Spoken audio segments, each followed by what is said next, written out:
देश में इतने बड़े बड़े आंदोलन हुए हैं जो अन्ना की वजह से हुए हैं। अन्ना के साथ करोड़ों लोगों का हमेशा साथ रहता है। मुझे आज सच में यकीन नहीं हो रहा कि अन्ना हमारे शो पे आए हैं।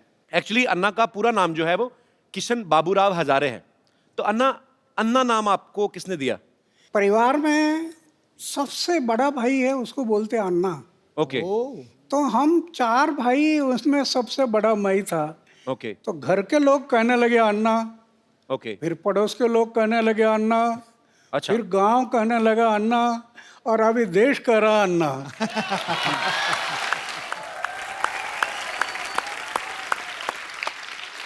अन्ना जितना मैं जिंदगी को समझता हूं, जितना मैंने देखा है, मेरी शादी हुई नहीं, आम आदमी जो है, अच्छा आम आदमी भी आजकल आप बोलते हो तो अपने आप खास हो जाते हो। आम आदमी को बीवी की सेवा से फुर्सत नहीं मिलती अन्ना, फिर आप देश सेवा, मानव सेवा, आपको ये प्रेरणा कहां से मिलती है अन्ना? ये जो प्रेरणा है, जी जैसे मैं अपने जीवन में जो सोच रहा था, जी अरे क्या चक्कर है, जन्म में आता कुछ लेकर आता नहीं, जाता कुछ लेकर जाता नहीं, उम्र भर मेरा मेरा मेरा मेरा मेरा मेरा, हाथ में कुछ नहीं, लेटरिन का डब्बा गुम हो गया तभी सोचते बैठते मेरा किस लिए जीता।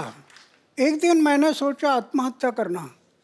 एक स्वामी विवेकानंद की किताब हाथ में आई, जी पढ़ना शुरू कर दिया, और एक ही बात समझ में आ गई, हर इंसान के लिए मनुष्य जीवन मिला सेवा करने के लिए मिला।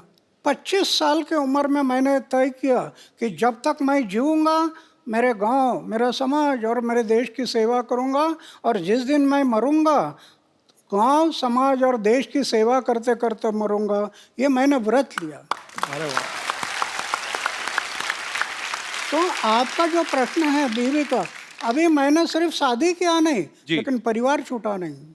जी छोटा 4 दीवारों के अंदर एक छोटा सा परिवार में करना था, जी। वो छोटा ना करते हुए बड़ा बन गया। क्या बात है, पूरा देश परिवार हो गया। अच्छा अन्ना, आपको याद है आपने आज तक कितने आंदोलन अनशन किए होंगे आज तक पूरी जिंदगी में? जब मैंने तय किया कि जब तक जीऊंगा समाज और देश के भलाई के लिए जीऊंगा, जी तो समाज के भलाई के लिए, देश के भलाई के लिए 16 बार मैंने अनशन किया। वाह। राइट टू इन्फॉर्मेशन, ये कानून जो बना पहले हमने बनाया, वो क्या बात है। राइट टू इन्फॉर्मेशन पूरे देश में अभी लागू हो गया, गरीब लोगों को न्याय मिलने लगा। जी ऐसे महाराष्ट्र में 8 कानून बनाए। अभी अभी लोकपाल का बिल जी सरकार नहीं कर रही थी, रामलीला मैदान पर बैठ गया जी और आंदोलन शुरू किया। सरकार एक ही बात के लिए डरती है, जी। वो सिर्फ मोर्चा और धरने से नहीं डरती, सरकार सिर्फ गिरने से डरती है। ये डर जब लगता है ना, तो ऐसे कानून बनाती है सरकार। अन्ना, जब मैं बचपन में मेरी माँ से मेरा झगड़ा हो जाता था, मतलब कभी कभी भाई होता है कि आपकी माँ से नाराजगी हो गई, तो यहाँ कोई भी बात मनवाने के लिए तो मैं खाना नहीं खाता था। पता है वो होता ना बच्चे को भी, बच्चे बड़े चालू होते ना, बच्चों को पता माँ देख नहीं सकती कि मेरे बेटे ने खाना नहीं खाया, तो मैं खाना पीना छोड़ देता था ना, तो अपनी बात मनवाने के लिए। तो ये आपका भी बचपन में कुछ ऐसा ही स्टाइल था? मतलब जब मैं ऐसे ही पूछ रहा हूँ। ऐसे मेरे बारे में हुआ था। अच्छा हमारे घर के अमीरी नहीं थी, जी गरीबी थी। एक त्योहार आ था और मैं माँ को बोला, एक अन्ना दे दो, एक अन्ना। अच्छा। एक आना बोलते थे ना पहले। जी जी जी। मुझे प्रेस करना है कपड़े के। माँ बोले, अरे कपड़े को प्रेस क्या करता, मन को प्रेस करना चाहिए, कपड़ा तो क्या है, ये मैला हो जाता है, मन को दाग मत लगने दे, मन को तजला रखना। तो मैं थोड़ा गुस्सा हो गया। अच्छा। तो माँ ने मुझे चाटा लगा दिया। मैं दौड़ गया घर से। तो माँ डर गई, ये कहीं कुआं हुआ में तो नहीं जाएगा। फिर खोज करना शुरू कर दी, इधर खोजो उधर खोजो उधर खोजो, नहीं मिल रहा। फिर मेरा घर था जी। उसके ऊपर एक ढाबा था। अच्छा। उसमें मैं कबूतर पालता था, कबूतर। तो पीछे के रास्ते से मैं आकर ऊपर बैठ गया और सब देख रहा था, कौन कौन कैसे दौड़ रहा है, कौन सा कैसे भाग रहा है, ये माँ कैसे कर रही है, ये सब मैं देख रहा था। और फिर किसी ने मुझे देखा अच्छा और कहा, अरे अन्ना तो ऊपर है। अच्छा। फिर वो देखने के लिए आए तो मैं मिल गया। तो ऐसे बात हुआ था, मैं भी एक बार माँ के साथ, लेकिन वो माँ है, जी बिल्कुल। वो माँ है। हाँ तो फिर भगवान ही हो गया ना। तो तो मतलब खाना पीना नहीं छोड़ते थे आप बचपन में? नहीं नहीं, खाना तो नहीं। खाना तो छोड़ता था समाज के भले के लिए, जब अनशन पर बैठता था जी। तब खाना छोड़ता था। क्या बात है। हर इंसान की अपने दिल और दिमाग के बीच लड़ाई चलती है। अन्ना के दिल और पेट के बीच लड़ाई चलती है। पेट को जैसे ही पता चलता है ना कि दिल ने ये डिसीजन लिया है कि मुझे अनशन करना है, पेट को टेंशन हो जाती है कि अब मैं भूखा रहूंगा, क्योंकि दिल ने तो डिसीजन ले लिया। तो अन्ना, इतने इतने दिन, कई कई दिन तक आप खाना नहीं खाते हो, तो कैसे आप, कौन सी शक्ति है जो आपको ऊर्जा देती है? समाज और देश के भले के लिए मरने की तैयारी रख दिया ना, जी। तो दिन गिनने की जरूरत नहीं। वाह। अच्छा ना, मैंने खुद टीवी पे देखा है, करोड़ों लोग सड़कों पे आ गए थे जब अन्ना का 4 साल पहले आंदोलन शुरू हुआ था। अन्ना, जब लोग आपके साथ जुड़ते हैं तो फिर जो लोग चाहते हैं, कुछ ऐसे भी होते हैं मेरे जैसे कि भूख लग गई अब क्या करें, तो बीच में आधे आधे घंटे के लिए गायब नहीं होते लोग, मतलब मतलब ऐसे पूछ रहा हूँ कि वो आपके हौसले की वजह से टिके रहते हैं एक्चुअली। हाँ। नहीं, मैं तो ये जो अनशन करते हैं ना, जी वो सही अनशन नहीं, वो तो दिखाने के लिए अनशन होता है, जी। इसलिए बीच में गायब हो जाते हैं।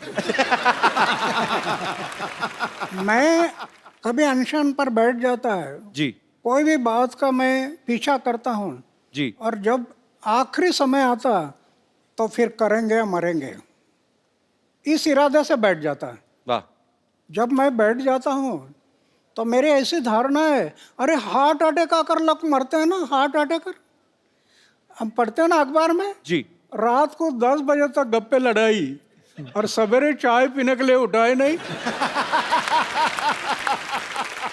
मेरी ऐसी धारणा है, जी हार्ट अटैक आकर मृत्यु आना, जी। इसके बजाय समाज और देश की सेवा करते करते मृत्यु आ गया तो ये मेरा सौभाग्य है। क्या बात है। अच्छा अन्ना, आप 4 भाई हैं, जैसे नॉर्मल परिवार में होता है कि जैसे एक दुकान है पिताजी की, तो एक भाई अगर बीमार है तो दूसरा जाके दुकान पे बैठ गया। ऐसा कभी हुआ है कि आपको समय ना लगा और दूसरा भाई जाके अनशन पे बैठ गया हो? आई मीन आपकी फैमिली की तरफ से भी सपोर्ट होता था आपको हमेशा? नहीं, अभी क्या है कि मेरा एक भाई बैंक में है, अच्छा जी। वो उधर ही रहता है। अच्छा दूसरा कोऑपरेटिव डिपार्टमेंट में एक है, अच्छा वो भी उधर ही रहता है। अच्छा।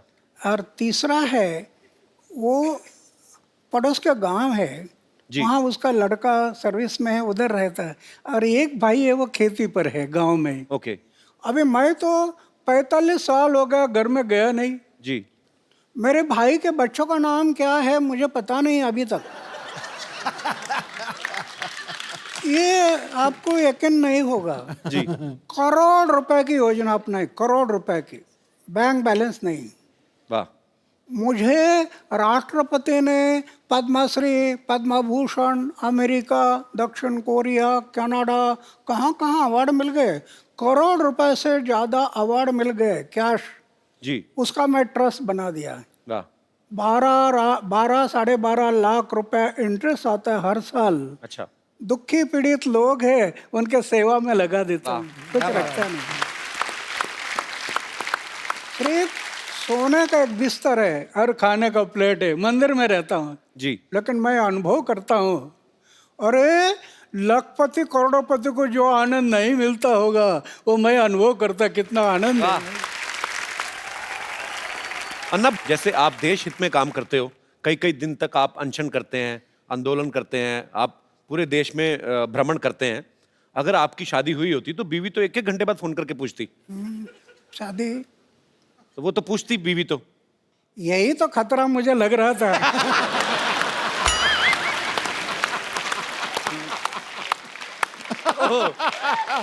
और इसके कारण मैंने तय किया कि शादी नहीं करना। और दूसरी बात ये है, 79 ईयर के इस उम्र में जी बैचलर रहते हुए भी इतना भी दाग नहीं जीवन में, इतना भी है। वाह क्या बात है। ये भगवान की कृपा है। अगर दाग लग जाता मेरे जीवन में तो इन लोगों ने मुझे तोड़ मोड़ देना था। वाह। आज कुछ नहीं कर सकते, कुछ नहीं कर सकते। अन्ना एक बात और जहन में आती है, मैं बच्चा हूं, आपने पूरी दुनिया देखी है, जैसे मैंने भी अन्ना अभी शादी नहीं की, मतलब करनी है मुझे। करना है? हाँ करने है। मेरा दिल करता है, करो। पर मैं जी मेरे जैसा रहना तलवार के धार पर चलने से कठिन है। ये तो है। बहुत, ये मन बड़ा चंचल है, कब धोखा देगा पता नहीं। सही बात है। अच्छा ना, लेकिन हमारा जो समाज है, जैसे आपने निर्णय लिया कि मुझे शादी नहीं करनी है, लेकिन रिश्तेदार जो होते हैं ऊपर से ज्यादा प्रेशर करते हैं, तो आपके रिश्तेदारों से कैसे बचे फिर आप? बहुत हुआ। अच्छा। माँ एक लड़की अल्लाह कराते हैं दिखाने के लिए, अच्छा। मैं बोलता ये पसंद नहीं है। अच्छा, दूसरे आया, पसंद नहीं है। मतलब देख लेते थे आप? रिश्तेदार भी कई लड़की दिखाने के लेकर आते हैं। अच्छा। मैं बोलता पसंद नहीं है। ये लोग सब कहने लगे इसके दिमाग पर कोई असर हो गया, अच्छा। तो पागल हो गया वो। उस टाइम पर उन्होंने मुझे पागल में निकाला, ये मेरे लिए अच्छा हो गया।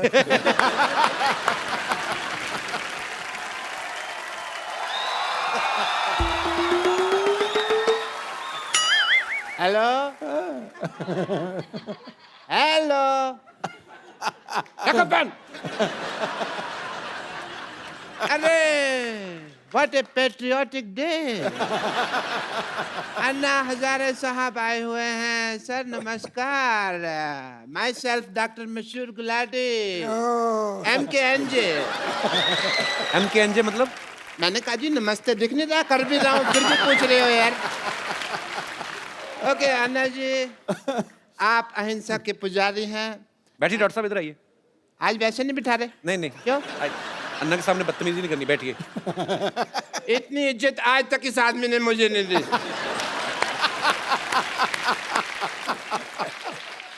आपका रौब तो है, मानना पड़ेगा। आप अहिंसा के पुजारी हैं and I must tell you Anna Saheb, मैं भी बहुत अहिंसा को मानता हूँ, पर मेरे को लोग मारते हैं, मैं उनके ऊपर हाथ नहीं उठाता। क्योंकि मेरा हाथ पहले मरोड़ देते हैं, मेरा उठता ही नहीं। एनीवे अन्ना जी, मैं आपका बहुत बड़ा फैन हूँ। मैंने आपके जैसा सच्चा ईमानदार इंसान नहीं देखा कभी जी। और मैंने आपके जैसा झूठा 420 नहीं देखा कभी। आप अन्ना के फैन कैसे हो सकते हैं? एक भी आदत है आप में अन्ना जैसी? अरे क्या बात कर रहे हो यार। और मैंने ना अन्ना की तरह समाज सेवा करने का ठान लिया है, पता है आपको। मैंने ना गरीबों में राशन बांटा, आपको पता है। और बाद में अन्ना दुकानदार ने पीटा इनको, क्योंकि उसका राशन बिना पूछे बांट रहे थे ये। फिर मुझे नहीं पता था ना कि दान देने के लिए पूछने की जरूरत होती है।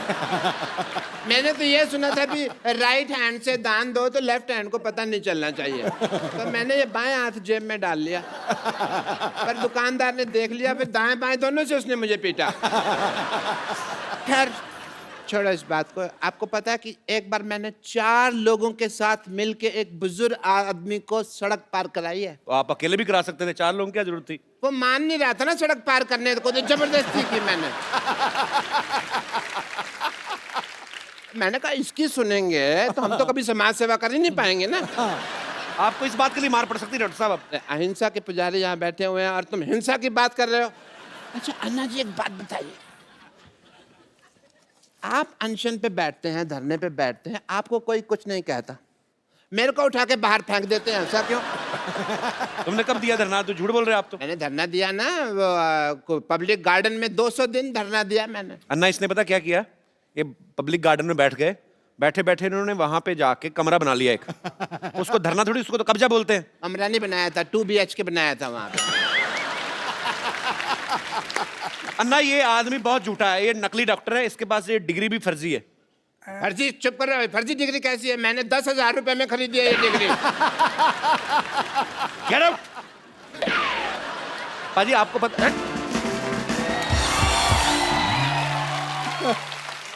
आप सबको पता ही होगा, पर मैं फिर भी बताना चाहता हूं कि अन्ना के ऊपर एक फिल्म बन रही है जिसका नाम भी अन्ना है। अन्ना, देश सेवा करते करते आपने तो खैर आप तो दिल से कर रहे हैं, पर आपने कभी सोचा था आपके ऊपर कभी कोई फिल्म बनाएगा कोई डायरेक्टर?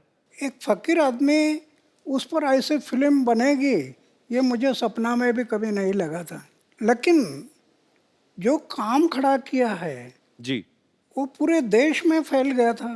जी और हमारे जो रविंद्र जैन के भाई है मनेंद्र जैन, जी उनको लगा कि ये काम समाज के सामने जाना बहुत ज़रूरी है। बहुत जरूरी है। जी वो मुझे बताने लगे कि ऐसे ऐसे फिल्म बनानी है जी और उसमें जो काम करने वाले लोग हैं जी इन्होंने इतना मेहनत किया। मैं फौज में था, बर्फ में रहा, 7 साल बर्फ में रहा, जी तो मैंने 6 डिग्री माइनस हिमालय में उधर जाकर उन्होंने शूटिंग किया। तो ऐसे कई जगहों पर जो काम हुआ वो जनता देखने से उनको जरूर इसमें प्रेरणा मिलेगी, नव युवकों को प्रेरणा बिल्कुल मिलेगी। बिल्कुल। आप फिल्में वैसे देखते हैं कभी अन्ना? अभी मैं फिल्म नहीं देखता, पहले देखते थे पहले तो आप? देखता था। मेरी उम्र थी 13-14 साल की, तब मैं फिल्म देखता था। अच्छा। और भाई ऐसा देखता था कि नया फिल्म का फर्स्ट शो अरे क्या बात है। अगर फर्स्ट शो चला गया तो मुझे इंटरेस्ट नहीं आता फिर क्या बात है, सबसे पहले देखनी है। उस टाइम पर। अन्ना, मैं आपको कुछ फोटोग्राफ्स दिखाऊं, आप पहचानेंगे कौन है? ये है अन्ना टीवी में, इनको पहचानते हैं आप? हाँ, दिलीप कुमार जी है। अरे क्या बात है। और दूसरी एक और दिखाइए। अन्ना, इनको पहचानते हैं आप? ये उस टाइम पर इतना नहीं थे। इनका नाम पता है आपको? हाँ, नाम तो अभी भूल गया है पर लेकिन जानता हूँ। अन्ना, ये शाहरुख खान है। शाहरुख खान, शाहरुख खान है। अन्ना, इनको पहचान रहे हैं आप? वैजयंती माला है। ये अपना वो दिलीप कुमार और वैजयंती माला साथ में थे ना फिल्म जी में। जी जी। नया दौर में कौन थे? नया दौर। क्या बात है, नया दौर में। जी। और दिखाइए। अन्ना, इनको जानते हैं आप? अन्ना, ये मुझे बहुत अच्छी लगती हैं। मतलब अच्छे तरीके में अच्छी लगती है, मतलब बहुत अच्छा काम करती हैं ये। अच्छा। अन्ना, ये दीपिका पादुकोण है। दीपिका। दीपिका हाँ, बहुत प्यारी है अन्ना। अच्छा। ओके। पर अन्ना, उस समय आपको कौन सी हीरोइन ज्यादा मतलब अच्छी लगती थी आपको, खूबसूरत? नहीं, उसमें क्या है, ये जैसे हीरोइन है तो मैं उनका काम पर देखता था, उनके हाव भाव, उनके एक्टिंग, वो मुझे जो पसंद आते थे। जी। देखने के लिए अच्छे लगते, ये मुझे अच्छे नहीं, उनका काम। कप्पू और कप्पू हे कप्पू, क्या है? वो किशन जी आने वाले थे, आए क्या? कप्पू आई!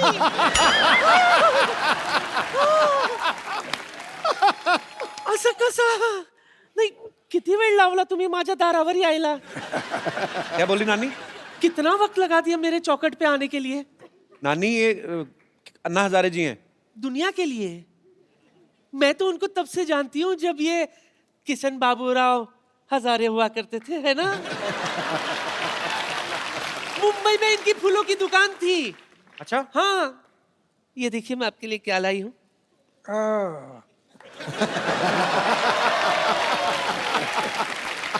आपको याद है मैं रोज आपकी दुकान से एक फूल खरीदा करती थी?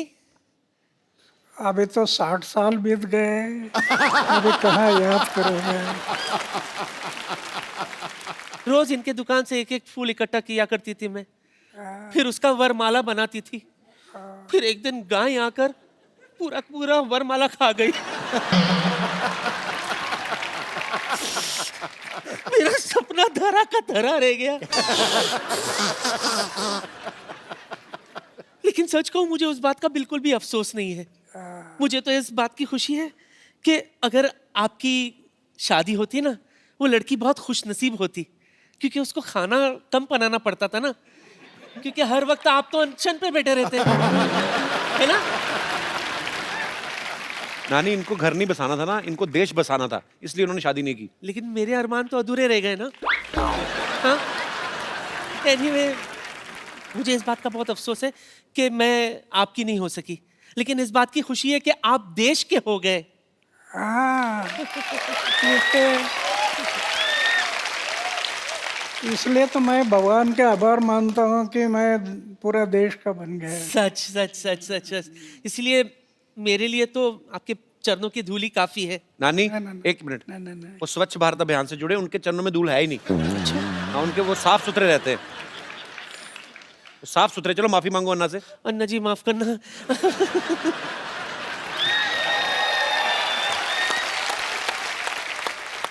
अच्छा अन्ना, हमने सुना है कहीं पे, आपके बारे में पढ़ रहे थे तो ऐसे सुना था कि फौज में जब आप भर्ती होने गए तो जो मापदंड होते हैं प्रॉपर की, हाँ, फिजिकल फिटनेस और ये सब चीजें, तो एक दो चीजों में शायद आप पास नहीं हुए थे, तो उसके बावजूद भी उन्होंने आपको फौज में भर्ती किया, तो उसके पीछे क्या कारण था अन्ना? 1962 में चाइना ने हमारे ऊपर हमला किया, जी।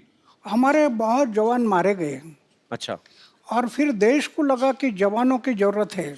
मेरी ऊंचाई नहीं थी, अच्छा।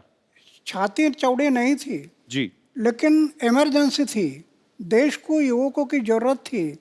अच्छा। इसलिए मेरा सिलेक्शन हो गया। मैं 14 लोगों का कमांडर था जाते समय। अच्छा। तो हम सब लोग 14 लोग थे। उन्होंने सोचा कि जब तक शरीर में प्राण है तब तक देश की सेवा, समाज की सेवा करनी, ये तय किया। और मेरी छाती चौड़ाई ये कुछ नहीं थी, जी। फिर भी देश की सेवा करते रहे। वाह। और 15 साल के बाद मैं पेंशन पर आ गया है। वाह। और ये सच्ची बात है, ये हमारे जवान जो हैं, जब आप फौज में भर्ती होते हैं, उनकी ट्रेनिंग बहुत मुश्किल होती है, और ट्रेनिंग के बाद जब उनको अपॉइंट किया जाता है, जब उनकी पोस्टिंग होती है, और मेरा सैल्यूट करने को दिल करता है हमारे जवानों को। और हमारी पूरी टीम की तरफ से हमारी कभी कोशिश रहेगी कि हम अपने देश के जवानों के लिए एक ज़रूर एक अच्छा सा शो ऑर्गेनाइज करें। और बहुत दुख होता है जब हमें कभी ऐसी न्यूज़ सुनने को मिलती है कि सरहद पे या कहीं पे भी हमारे देश के जो जवान हैं, उन्होंने देश के लिए अपनी शहादत दी। हम उनके परिवारों के साथ हैं, हमारी शुभकामनाएं उनके साथ हैं। बहुत बहुत शुक्रिया। अच्छा ना, ऐसे ही मन में सवाल आया, जैसे मेरे 3 मामा हैं, तीनों ही आर्मी में थे, तो वो कहते थे कभी कभी हमें ना बर्फ में पीनी पड़ जाती है, मतलब ऐसे ही। अन्ना, आपने कभी नहीं ट्राई की? मैं शुरू में जब बर्फ में मैं गया जी। तो 2 पैक रम मैं पीता था शुरू में।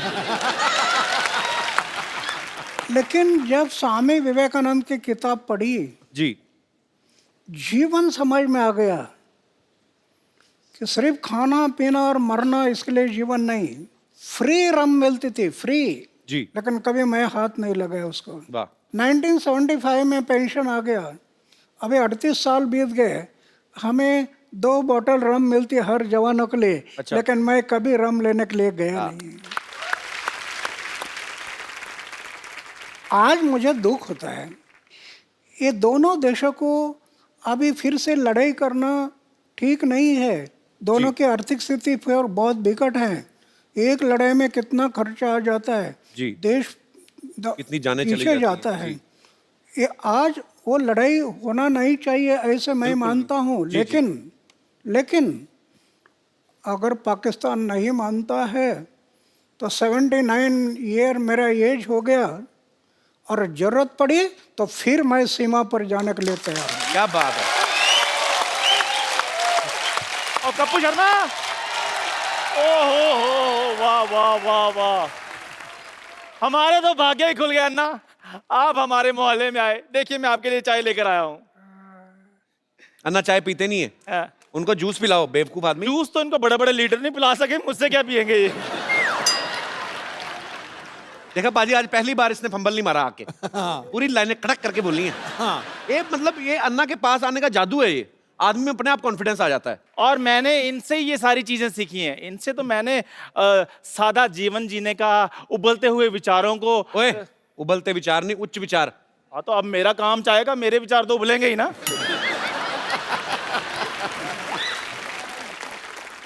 अन्ना, वैसे मैं भी बड़ा सिंपल सा हूँ, लेकिन आपको जब देखता हूँ ना तो मेरे में अंदर एक अजीब किस्म का कॉन्फिडेंस आ जाता है। लेकिन जब मैं बड़ी बड़ी जगह पे जाता हूँ मेरा कॉन्फिडेंस थोड़ा लूज हो जाता है। तो कभी आपके साथ भी ऐसा हुआ है कि आप 5 स्टार होटल में गए हो और छुरी और कांटा पकड़ते पकड़ते आपको भी कुछ थोड़ा कॉन्फिडेंस ऐसे हो गया हो? मैं इतना टूर करता हूँ जी। लेकिन होटल में कभी जाता नहीं। वाह वाह। एक बात है, जी। गया तो उसको याद नहीं रखता, भूल जाता हूँ। ये याद रखना ये घातक होता है, जी। जी। इसलिए मैं याद नहीं रखता। इसको भी अन्ना इसके माता पिता ने याद नहीं रखा, भूल गए वो। अच्छा अन्ना, मुझे एक बात प्लीज बता दीजिए कि मैं एक आम आदमी चाय बेचने वाला हूँ, मैं कहाँ तक पहुँच सकता हूँ अपनी लाइफ में? अरे हमारा देश का उदाहरण है ना, जी। चाय बेचने वाला आदमी भी पंतप्रधान बन सकता है ना। क्या बात है। अन्ना, आशीर्वाद दे दीजिए ताकि मैं अपनी लाइफ में बहुत ज़्यादा आगे बढ़ूं। Thank you very much, thank you very much.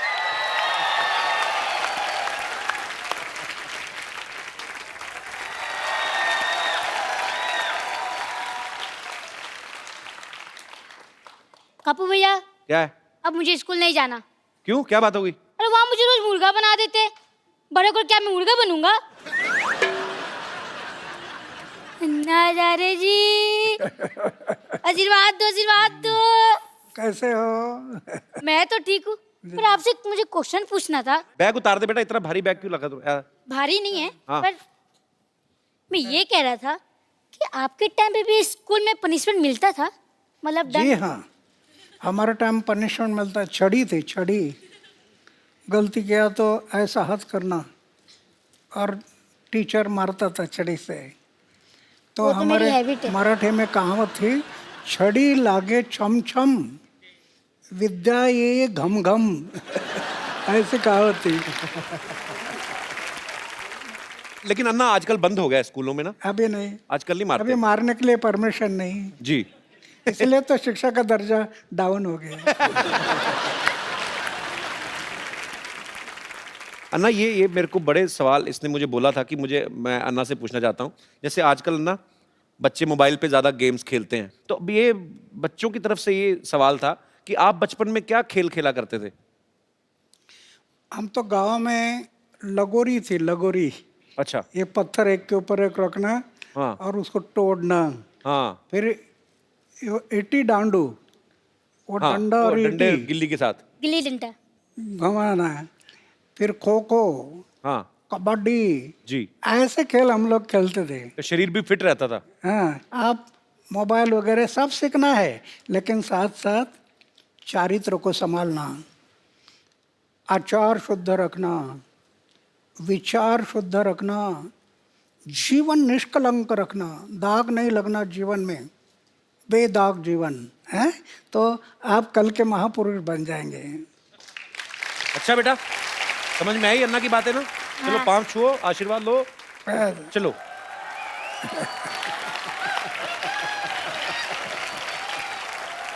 अन्ना यहाँ पे ना आपके चाहने वाले हैं, सब आपसे प्रेम करते हैं। यहाँ पे क्या पूरे देश में, पूरी दुनिया में है, लेकिन आपसे ये बातें करना चाहते हैं। तो जो भी अन्ना जी से बात करना चाहते हैं वो अपना हाथ खड़ा कर सकते हैं। जी। Hello Sidhu sir. Hello. Hello Kapil sir. Hello. Hello Anna ji. Sir मुझे आपसे पूछना है कि टेक्नोलॉजी में आजकल इतनी एडवांसमेंट हो गई है, तो पॉलिटिशियन से लेके एक्टर से लेके आम आदमी तक सब ट्विटर फेसबुक सब जगह हैं। आप क्यों नहीं हैं ट्विटर पर या फेसबुक पर? आपको पता है वो जो आजकल फेसबुक आता है और ट्विटर पे आता है, हालांकि पंगे बड़े हैं ट्विटर के।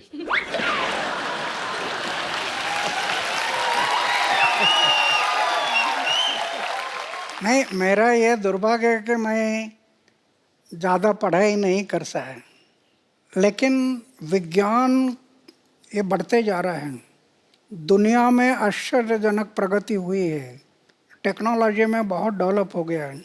एक तरफ विज्ञान ने अंतरिक्ष में प्रवेश किया, लेकिन दूसरी तरफ अध्यात्म ने अंतरिक्ष अपने अंदर भी प्रवेश करना जरूरी है। अध्यात्म ने हर एक इंसान के भीतर प्रवेश करना।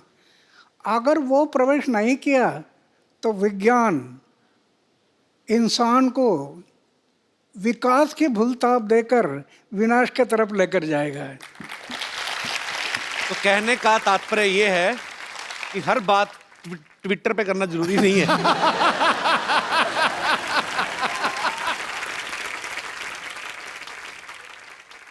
चलिए, बहुत बहुत शुक्रिया शो में आने के लिए। Thank you, ji, sir. और कोई मेरे दोस्त? जी भाई साहब। कपिल जी नमस्कार। नमस्कार आपको सर, कैसे हैं आप? बिल्कुल बढ़िया। मैं बोकारो झारखंड से आया हूँ। क्या करते हैं आप? मैं विधायक हूँ बोकारो में, एमएलए हूँ मैं। अच्छा, एमएलए हैं। बहुत बहुत स्वागत है आपका। Thank you. अन्ना को मेरा प्रणाम है।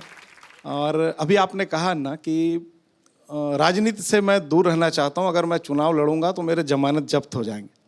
आपको या आपके जैसे विचार के लोगों को, अच्छे लोगों को राजनीति में आनी चाहिए।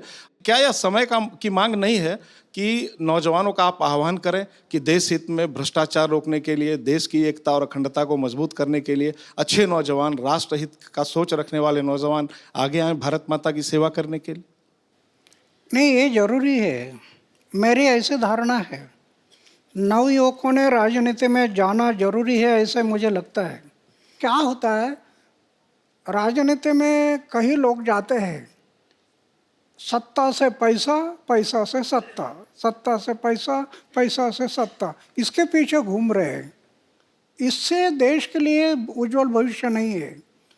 अभी तो हम देख रहे हैं, जिसकी उम्र 70 साल 80 साल हो गई वो भी इलेक्शन से रुकता नहीं। जी।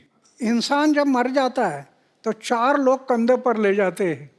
आज राजनीति में बहुत लोगों को ऐसे लगता है कि स्मशान में जाते समय भी चेयर में बैठकर ही जाना चाहिए, इतने चेयर से चिपक। सेवा भाव नहीं रहा, वो बलिदान की याद नहीं। भगत सिंह, सुखदेव, राजगुरु जैसे लाखों लोगों ने कुर्बानी की और अंग्रेजों को कह रहे थे इस जन्म के क्या, अगले जन्म की फांसी दे दो, हमारी तैयारी है। किस लिए? हमारी आज़ादी के लिए। उनको याद रखना है। थैंक यू अन्ना। बहुत बहुत शुक्रिया शो में आने के लिए सर। अब वक्त है आप सबको मैं उनसे मिलवाऊं जिन्होंने फिल्म अन्ना जो है डायरेक्ट की है और खुद उसमें अन्ना जी का किरदार भी निभा रहे हैं। आप सबकी जोरदार तालियों के बीच मिस्टर शशांक उदयपुरकर जी। तो शशांक जी ने इस फिल्म को डायरेक्ट भी किया है और खुद अन्ना जी का किरदार भी निभाया है। शशांक, आप उम्र में बहुत छोटे हैं, आपको मतलब कैसे आपके दिमाग में आया कि मैं ये किरदार निभाऊंगा या मुझे अन्ना जी के ऊपर फिल्म बनानी? आपका आइडिया था या मनिंदर जी का था? 2011 में पूरे देश की तरह मैं भी वो था जिसने अन्ना जी को रामलीला मैदान पर देखा। अच्छा। अन्ना जी को बिकॉज मैं इंजीनियरिंग कॉलेज में पढ़ रहा था तो मैं हवा में उड़ रहा था। अच्छा। जिंदगी में फिल्में देखनी, कॉलेज घूमना। अचानक जब इनको देखा तो मैंने ये कहा कि इनको क्या हो गया, 74 साल का आदमी सरकार से पंगा ले रहा है, ये तो गए काम से। शाम को जिस मोमेंट मैंने ये सुना कि अन्ना जी ने जेल से रिहा होने से मना कर दिया है, मेरे लिए 360 डिग्री शॉक था। एक इंसान सरकार के साथ पंगा लेने जा रहा है, अगर गलती से पुलिस का कोई लेटर भी आ जाए तो आदमी की हालत खराब हो जाती है। अन्ना जी कहते हैं कि ना मैं जेल से निकलूंगा और मैं यहीं अनशन शुरू करूंगा। मैं समझ गया था ये बिरला व्यक्तित्व है और ये जो चाहे वो कर सकते हैं।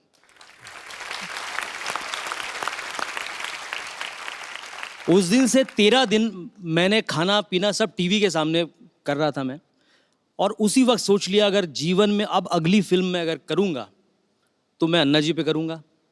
सो सारा रेकी करने के बाद बड़ी हिम्मत से मैं रालेगंज गया। अच्छा। अन्ना जी के पास जब गया तो अन्ना जी ने मुझे यही कहा कि भाई आप तुम्हें काय करता, अगर आपको फिल्म बनानी हो तो आप गांधी जी पे फिल्म बनाओ, आप विवेकानंद जी पे फिल्म बनाओ।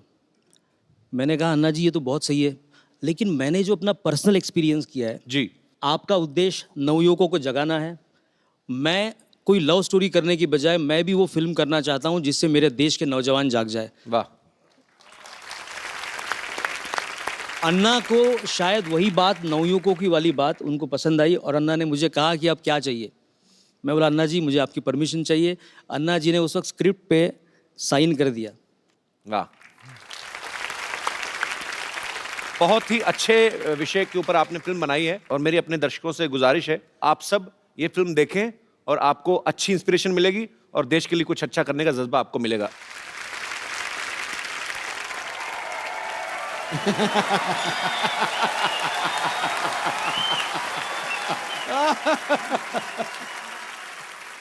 हमारा मांगे पूरी करो, हमारे मांगे पूरी भरो। अरे क्या मांग है? यहाँ करो चल रहा है, भरो नहीं चल रहा है, मुद्दा कुछ और है, समझे? अरे तो हमारा मुद्दा अलग है, वो आपका मुद्दा है, और वैसे भी आपका मुद्दा बहुत ही गंदा है। इस पे थोड़ा मेकअप लगा के ठीक करो अपने मुद्दे को। फालतू बात नहीं करो, मुद्दा वही रहेगा मांग पूरी करने का। तुम्हारा भैया हमारा मांग पूरी नहीं करता है। अरे तो कैसे करेंगे? इनके मांग पूरी करते करते हमारे भैया खुद मांगने पे आ गए हैं।